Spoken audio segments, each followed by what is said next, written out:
एक गांव में मोहन नाम का पहलवान रहता था, जिसके पास 5 भैंस थी। दिन भर भैंसों की देखभाल करना और उसका दूध पीना ही मोहन की दिनचर्या थी। भैंसों का दूध पीते रहने के कारण वो काफी बलवान हो गया था। मोहन अपने बचाव और सहारे के लिए एक लोहे की छड़ हमेशा साथ रखता था।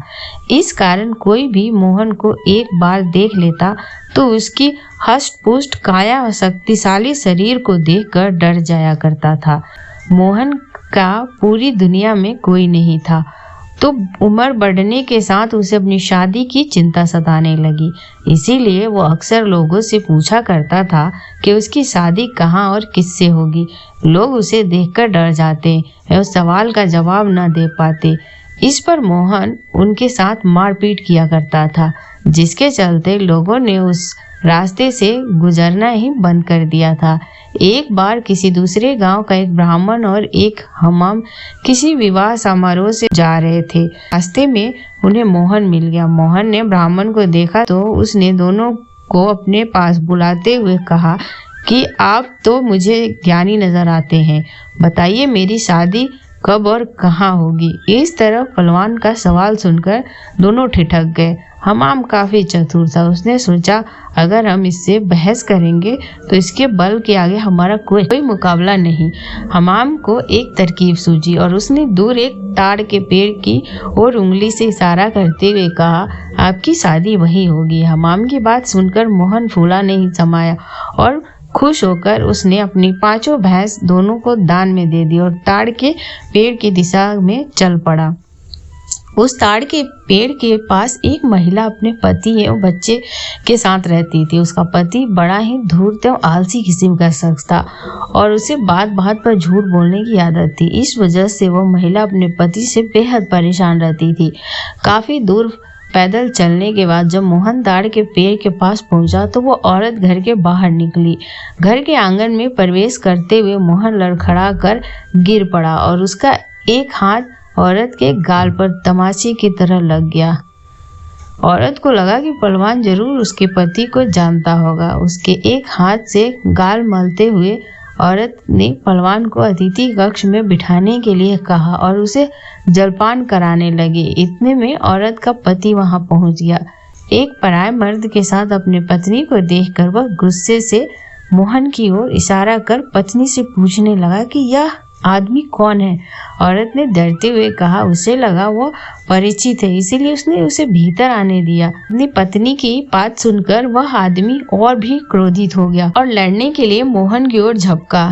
आदमी को रोकने के लिए मोहन ने अपने लोहे की छड़ उसके सिर पर रख दी, जिससे वो आदमी वहीं मर गया।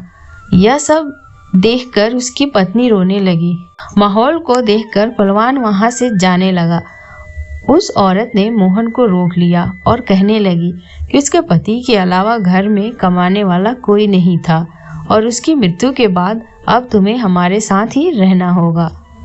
इसके बाद मोहन उस औरत के साथ उसी घर में रहने लगा।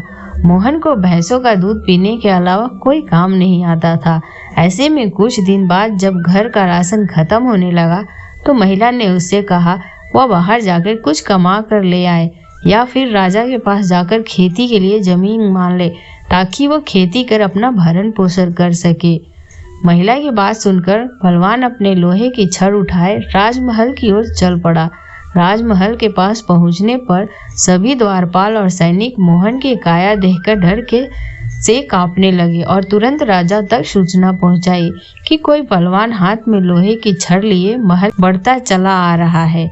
सूचना पाकर राजा ने तुरंत अपने मुंशी को बुलाया और उसके तत्काल पहलवान के पास जाकर आने का कारण पूछने को कहा। पहलवान मुंशी को खेती के लिए जमीन मांगने की अपनी विनती बताता है। संदेश लेकर राजा के पास पहुंचने पर राजा पहलवान को ढेर सारी जमीन देने का आदेश देता है। मुंशी बेहद चतुर होता है, तो वह राजा द्वारा पहलवान को दी गई अधिकांश जमीन स्वयं के लिए रख कर मोहन को कब्रिस्तान के पास एक बंजर जमीन का छोटा सा टुकड़ा दे देता है, जिसे पाकर पहलवान खुशी खुशी वापस लौट जाता है। उस बंजर जमीन के पास के बीच में एक पीपल का पेड़ होता है, जिस पर भूतों का बसेरा होता है।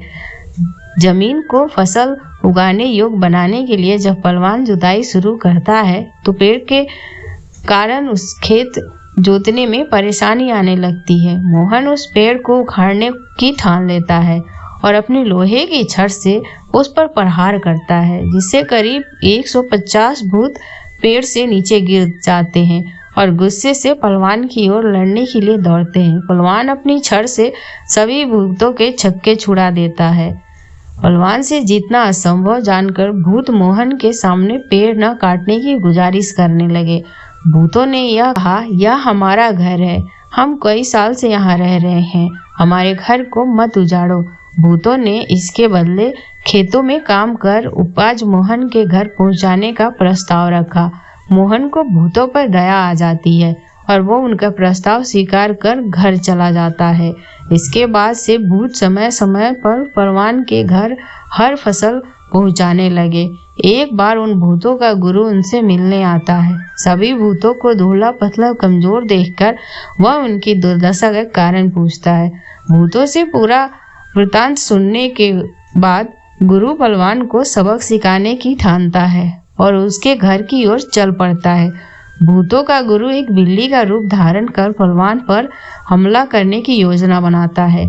उन दिनों पहलवान के घर रोज एक बिल्ली रसोई में घुसकर सारा दूध पी जाती थी, जिससे वो काफी परेशान था। उस दिन पहलवान भी उस बिल्ली को सबक सिखाने के लिए दरवाजे के पीछे छिपकर बिल्ली का इंतजार कर रहा था। जैसे ही बिल्ली के रूप में भूतों का गुरु कमरे में प्रवेश करता है, पहलवान उस पर प्रहार कर देता है। पहलवान के प्रहार से भूतों के गुरु की कई हड्डियां टूट जाती है और वो अपने असली रूप में आकर अपनी जान बख्शने का निवेदन करने लगता है। मोहन ने भूतों के गुरु को छोड़ने पर खुद के लिए सजा चुनने के लिए कहा। ऐसे में भूतों के गुरु ने कहा कि उसे बख्शने पर वह राशन की मात्रा दुगुनी कर देगा। भूतों के गुरु की इस बात पर कुछ देर विचार करने के बाद पहलवान उसे छोड़ देता है। पहलवान के घर से निकलकर भूतों का गुरु सीधे अपने शिष्य के पास जाता है। शिष्यों के पूछने पर वह उन्हें पूरा बात बताते हैं और कहता है कि अब से पहलवान के घर भेजने वाले राशन की मात्रा दुगुनी करनी होगी। कहानी से यही शिक्षा मिलता है, अगर आपका भाग्य बलवान हो तो अवसर में बदल जाती है।